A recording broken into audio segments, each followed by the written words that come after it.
Detach geometry. Let me get my rivet. You'd think I would make like a rivet shape by now. How many times I've probably done this, but I guess, you know, it's helpful that you guys see me do this and learn from my mistakes, obviously. You guys can save an action script and just have like a rivet button that you guys just press and it makes a rivet for you. Soften the edges on this thing. Nice and flat. Okay, so there's the top of my screw there. You have the lattice work for the dress form. So it's kind of doing this thing here where you have like one thin piece of metal doing its thing that way, and then another piece of metal doing its thing the other way.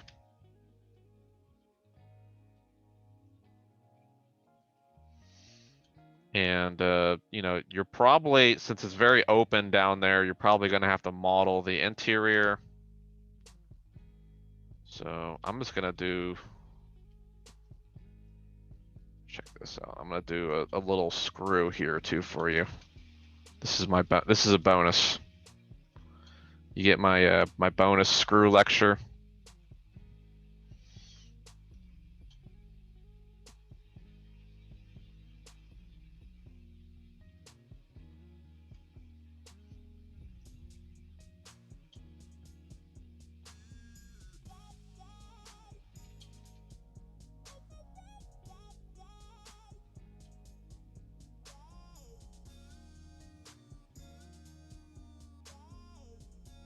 I want this thing to be, sorry, I want it to be wider. I just want like a little tip of a screw coming out. So that's good right there. How many coils? Make sure that this coil is set to an even number and the geometry will line up, though. You want that. You want that geometry lining up. Get those vertices right next to each other.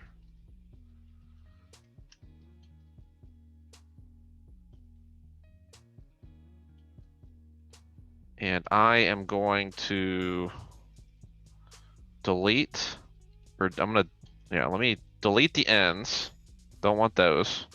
Don't need them. Delete the ends.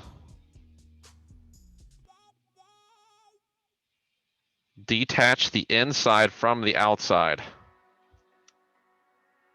So I just grab the top and I grab the bottom. I am going to merge all my vertices together. All those vertices that were right next to each other, bam, they're right there. All snapped together now. And I'm gonna come over here to a flat view.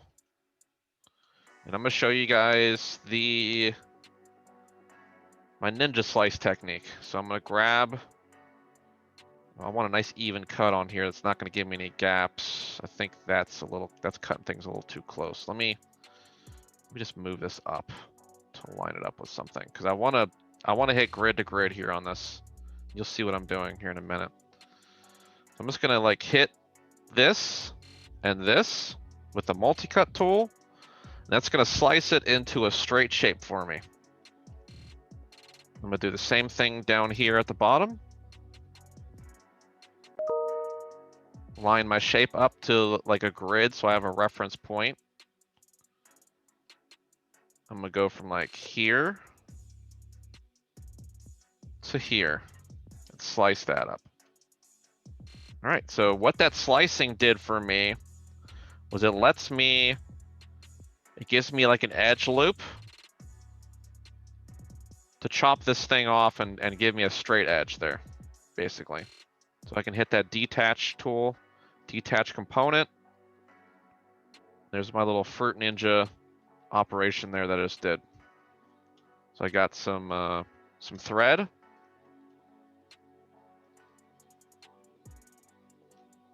Extrude this guy out here.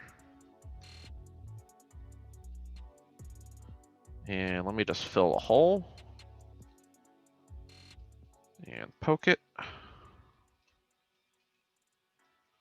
Outstanding. So this is going to be a little bit of thread coming out of this thing. You know, it's really bulky just because I'm going to put a bolt in there too.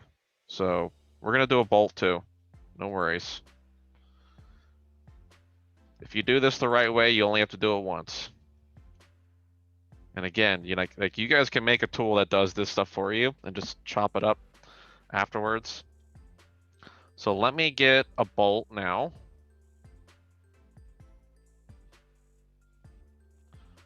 We'll do a pipe.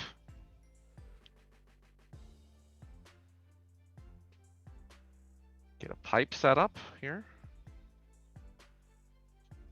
Lined up good there. Okay.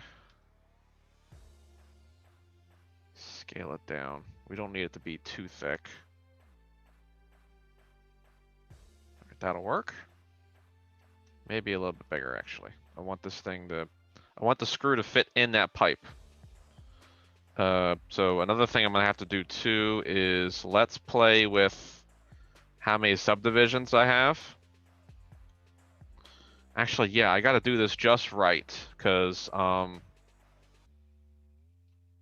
bolts are like 8-sided. They're like the hexagon shape.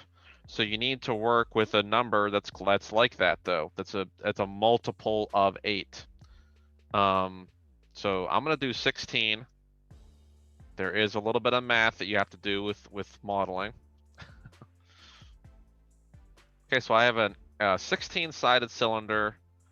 I'm going to grab these edges and collapse them. Oh, come on. Collapse. Collapse. Collapse. Collapse.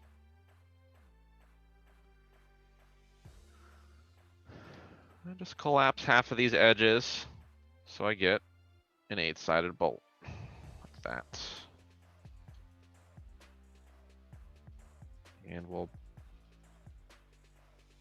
I would do a bevel, but this shape is not grabbing the edge loops for me, so I'm just going to do an extrusion instead.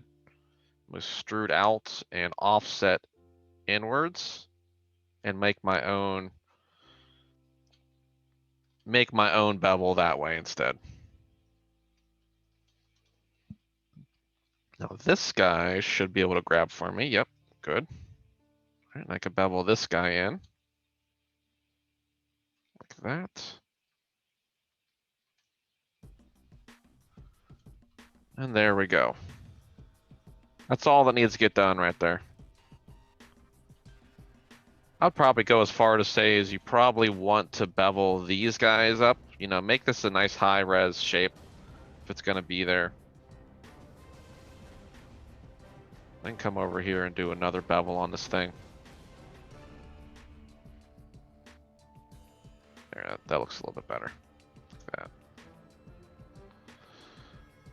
But no hole. We don't see any hole there though, and that's the issue here, and that's the focus. Is, you know, we don't see that hole for this thing going through those, so you actually don't need to put holes in this because it's hidden. This piece out here, it bulges out because it's holding onto these surfaces. So you know the hole is going to be so small in there, we're never going to see that. So you don't need to worry about it, unless this thing, you know, maybe that's your story element where it's just like this thing is coming apart, and you know, do something like that there. Then it's like, okay, well, we can kind of see a hole. Maybe if it's a big enough gap, you know, whatever. These guys can be kind of loose. You know, maybe that's your story. That's okay. Interesting stuff though, right?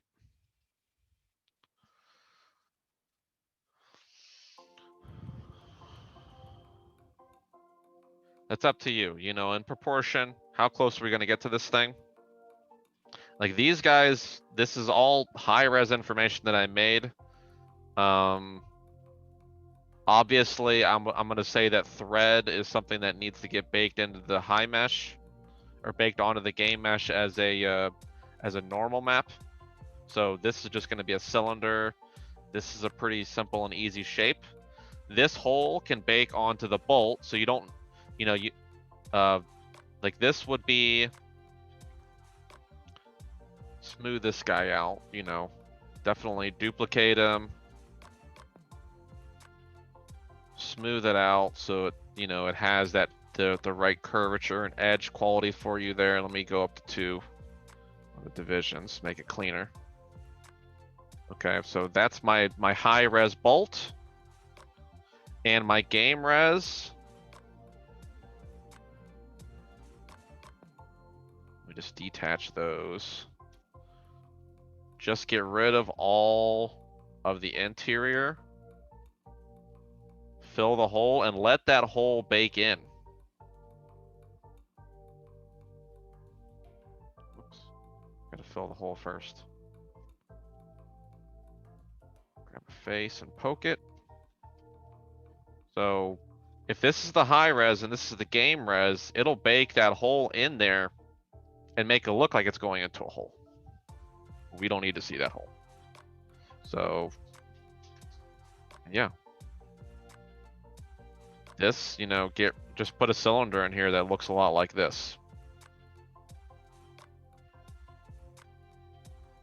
Without the ridges, and you're good.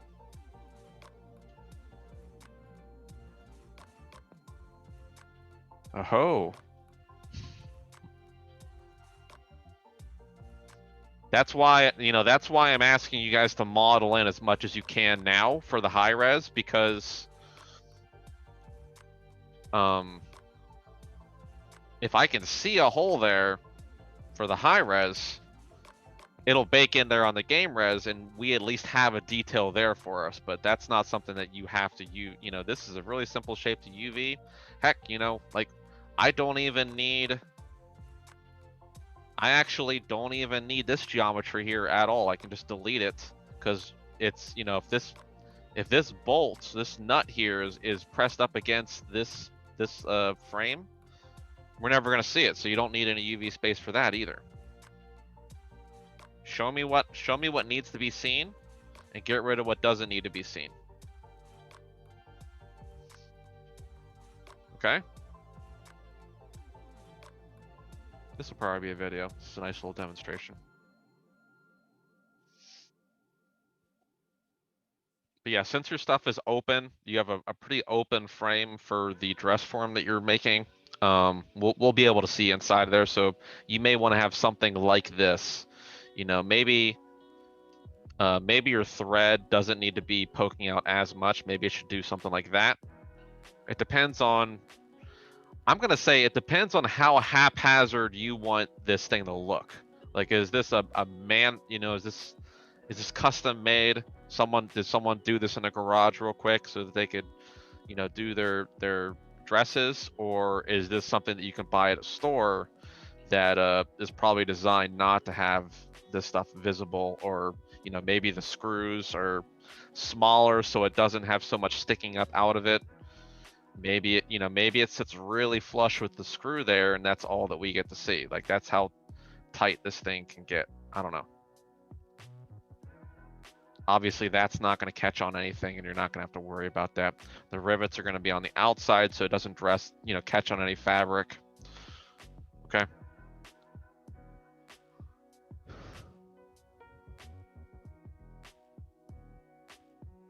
It's going to be fun. So, I mean, yeah, model this guy out. I would just say, you know, duplicate him. Combine them together, duplicate them around. You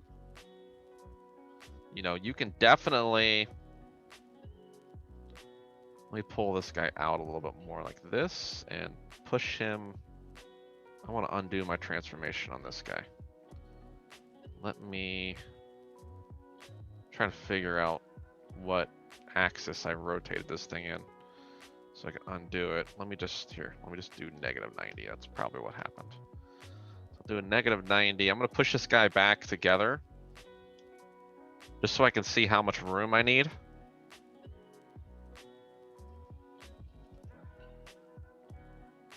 Okay.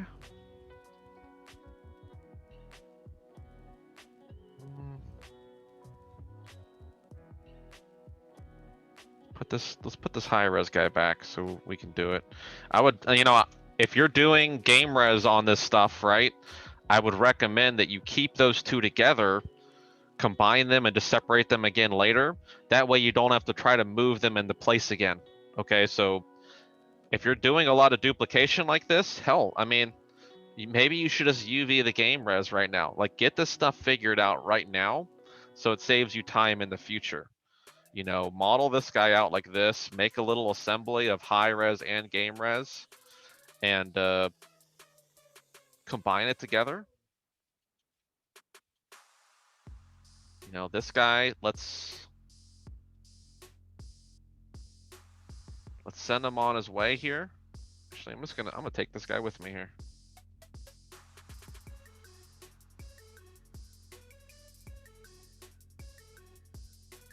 Shoot him over here like this. Delete history, Shift D. And I'm just gonna populate this guy. That's too much. There we go. All right. And I can combine this guy together. I probably should have, you know. Yeah, this guy, like, I need more subdivisions in this frame. You know, make sure whatever frame you're doing, make sure there's subdivisions in there so it has geometry to the form. It's not going to bend this curve around. It's just going to be vertice to vertice. So you definitely want a lot more subdivisions in this thing so it can bend around. But yeah, and you know what? You can actually just like delete these tops and bottoms and just bridge the gap between them, basically. You know, you can grab this guy all together here, duplicate it, and just make that whole frame. That.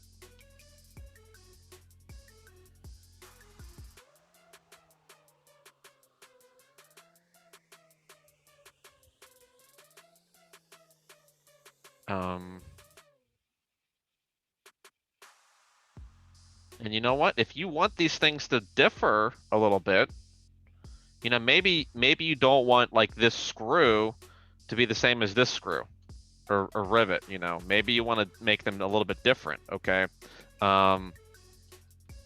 This would be the point now where, you know, once this is all together here, you grab all of this and you separate it. Separate it all out, and then you can, like, I'm gonna come over here and just center all the pivots on these guys. Now that the UVs are done, you can come over here and just rotate these guys around in different patterns so that you're getting a different shape or different texture effect on each of these screws. Okay. Same thing with the bolts. You know, the bolts are on the inside, so you're not really going to see too much of that happen, but you know, you spin these guys around. Again, just make sure the game res is coming along with it. You know, if you duplicate these UVs around, when you actually get to the UVs, you offset them and they're all stacked. So it's just like, I've kind of been showing this with modularity where, you know, I can have 5 rivets that are different. These are terrible UVs. But let me just do this real quick here. I'm going to use camera projection on this thing. It's going to use my camera, make a circle for me. Thank you. Let's unfold it so it looks nice. Okay, so I have one rivet here. You can duplicate it around. So now that my first one is UV'd, right? My first one's UV'd. I'm going to make, like, you know, a couple more of these guys.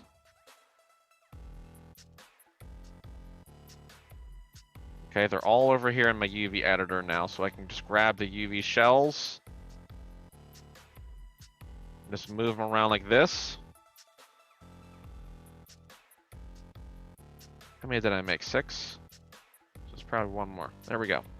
So I got 6 different rivets now that I get to play with. And transfer attributes can also work to you know, give your UVs the right space that they need to be.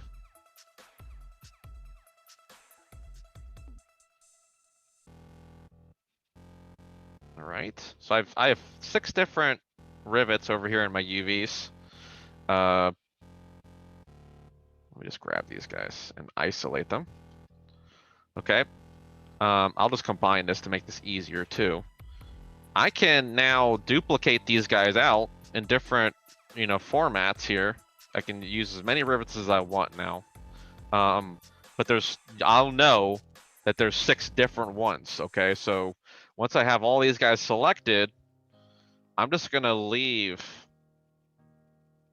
like, I'm just gonna leave one. It seems to be grabbing all of these ones in this row here. So now I know that these are my originals, because I'm just gonna select inverse here and grab all but those original. Come over to my UV toolkit here. I'm just gonna hit transform on this guy. And if you have it set to 1, it's gonna do this. It's gonna move it out here. Okay, so here, let me get my colors on too, so you can see what's going on.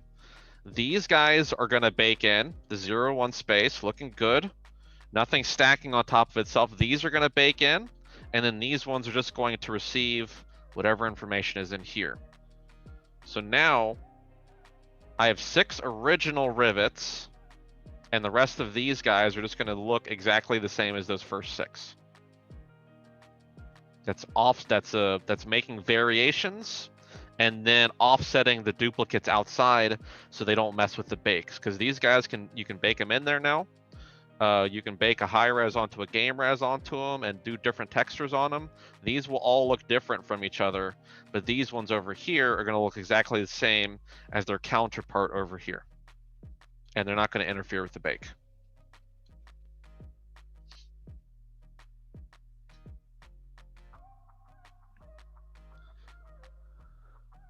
I'm jumping the gun on this, you know. I'm going pretty far. I'm getting in the milestone 2 stuff here. But you know, I hope you see where I'm getting at with this. And I know I probably did talk to you about trimming, okay? Trimming and tiling and stuff, right? Did I? And you were interested in that? So these beams, like these long frames, okay? Here, let me do another. I'm gonna do another camera projection on this guy. We just grab my frame here, project it, you know, get the shape that it needs to be, right? Okay,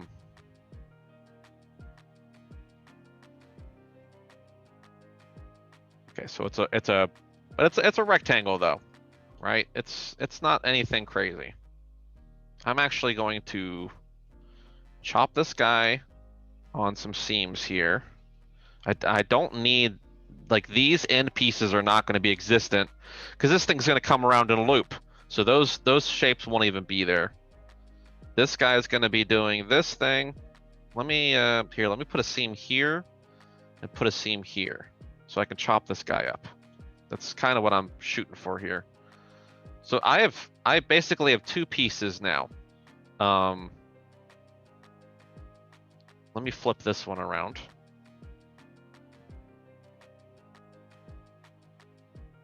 And this guy should be good. Let's unfold. I'm unfolding them so they, you know, have a good shape to them. I think all I need to do now is just like move it slightly so that you want these guys to be straight is basically what I'm going to shoot for here though. You want them to be straight. Let's check the checkers here. check the checkers. We're kind of crooked, so I guess I'm working on the back. I don't need to see the checkers in the background, just see it on the model. Okay, so this one's kind of straight. What I'm gonna do here is I'm just gonna grab those edges. I'm just gonna grab the vertice for those edges, basically.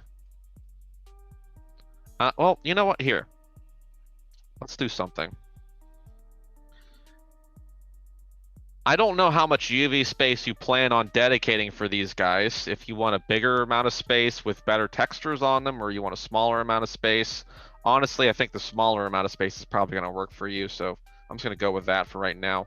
I'm grabbing these UVs on the sides, and I'm just scaling them to be flat. That way I know that this thing's flat, you know, straight across flat.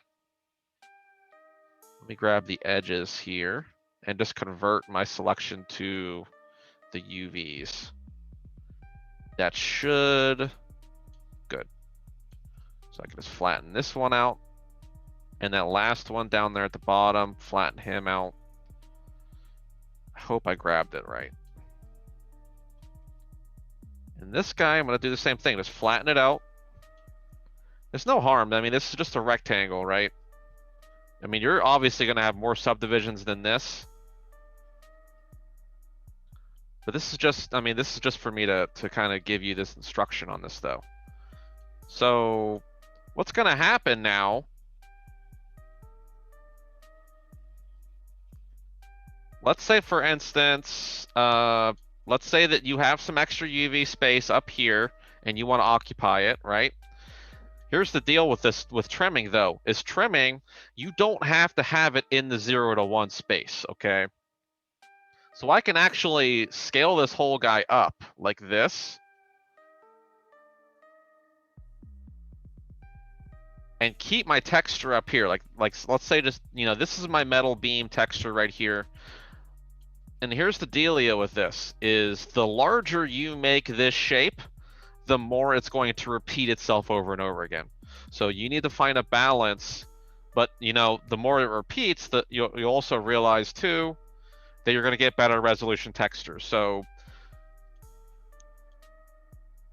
bigger UVs means that it repeats more, but the textures are better.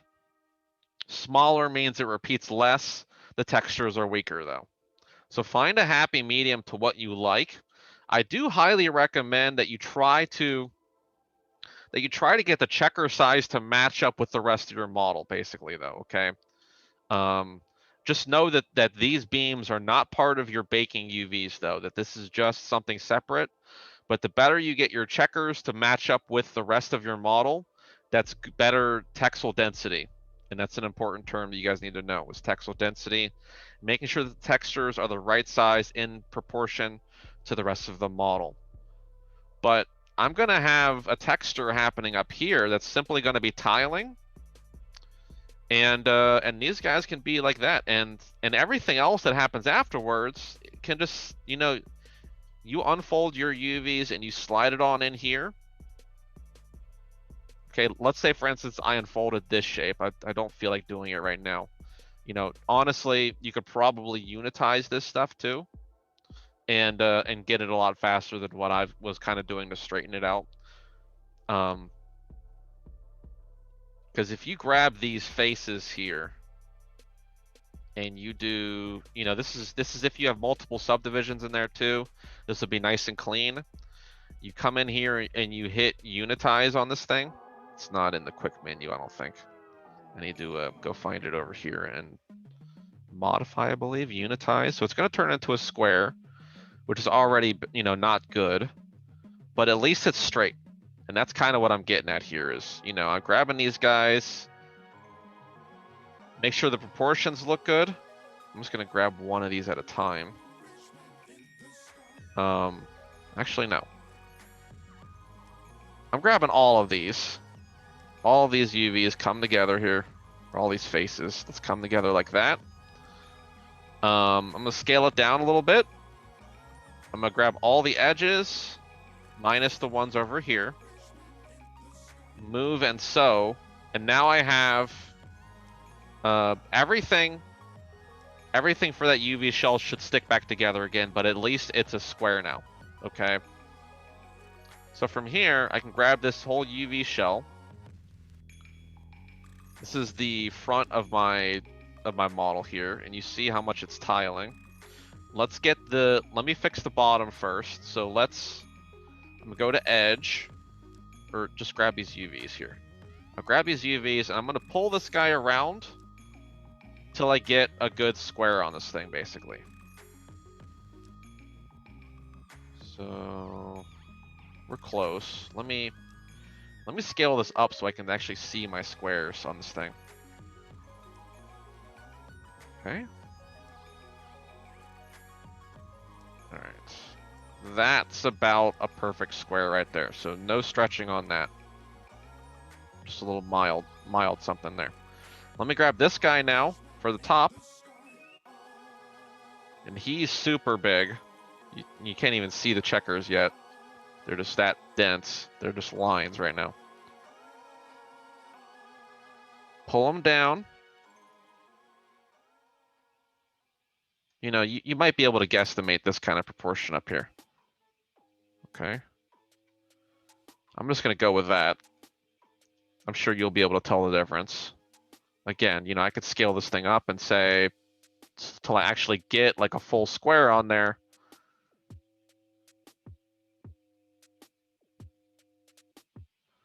Just keep on scaling it. There we go. So still stretching. Still stretching. Let's grab these UVs. I don't want these ones, just these ones. Get a square in there. Okay, so I'm calling it here on this one. Okay, so this guy is unfolded now and he's straight. So he's looking good. I can scale him back down again.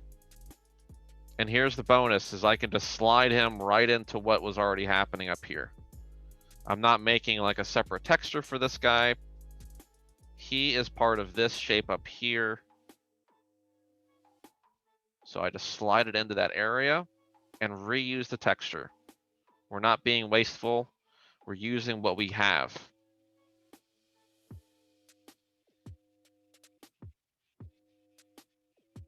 Okay. Now, these guys are sharing a texture. It's okay because they're not baking. You don't bake any trimming. The trimming is just a texture that is just there, and you just reuse it. Okay. So this guy goes in here. He squeezes into that little area, and I can actually move him around however much I want. Because if this texture right here gives me a full little area of trimming texture, then it's just going to repeat itself over and over again down this line. So I can actually, you know, maybe I don't want this stain matching up with a stain on the other side. I can just move it around till I find, you know, align the textures up the way that I want them to be. So I have this infinite amount of space outside the 0 to 1 to just keep sending this thing around and to keep scaling it up and down, you know, to get the right shapes there. But really what it is it's just a small line of texture information right here in the texture space that I just keep, it just keeps getting reused over and over again. It just becomes this long strip of texture, okay? And this is trimming textures. So you can grab like these bars right here and slide them into that same area. That's just a small little area that you're designating for all of your metal beams. But like I said, you know, the downside to this is you cannot bake textures onto this model though. Okay, so you're not going to get AO on these guys. I mean, you'll get a little bit of AO from Sketchfab because it has the AO built into it. So it'll kind of give you a little bit of built-in AO, which it'll look good. But yeah, you won't get anything baking onto this. So you won't get like edge wear on this unless you do this the right way too. So, okay, so you see the way I did my UVs here, right? This one, the thin piece is on the top, and this one, the thin piece is on the bottom. So check this out. I'm going to rotate this guy around. Let's do 90 degrees or 180. I'm gonna do a 180 rotation. And if I get these lines lined up, I can actually like draw, like make that part of your tiling texture as just a little bit of edge wear. And then wherever these lines are, you know that there's going to be edge wear, and then you have actual edge wear on your tiling texture or your trimming texture. Okay, so I did that with the chair model. If you watched that demonstration already, I did that with the chair model, where the UVs, if you get them to line up the right way, then guess what? You have textures. You have textures that are going to line up together too. So I can definitely put an edge wear on this thing now, if it's on that line right there in the texture resolution. And I don't have to go through and UV these guys, like each of these guys, you know. I can, again, model one of these guys and duplicate them, and then just go in after you duplicated it and move the UVs around how you want. So like this guy's already UV'd. So let me come over here and duplicate. Okay, now all my duplicates are in here. Let's get rid of the old crap. All right. There's some of my old ones in there, but these guys are duplicated. And again, you're gonna be like, hey, well, if these guys are all duplicated, then my textures are all gonna line up, and I'm gonna have like a splotch of grease here and here and here and here. No, you know, grab that shape, grab the UV, and just move it so that the textures move around. That way, you can change up the order of how that detail is seen. You don't want that stuff to look the same down the whole model, because then you'll be able to see it. So that's the beautiful thing about trimming, is you get to move the details around and tile it.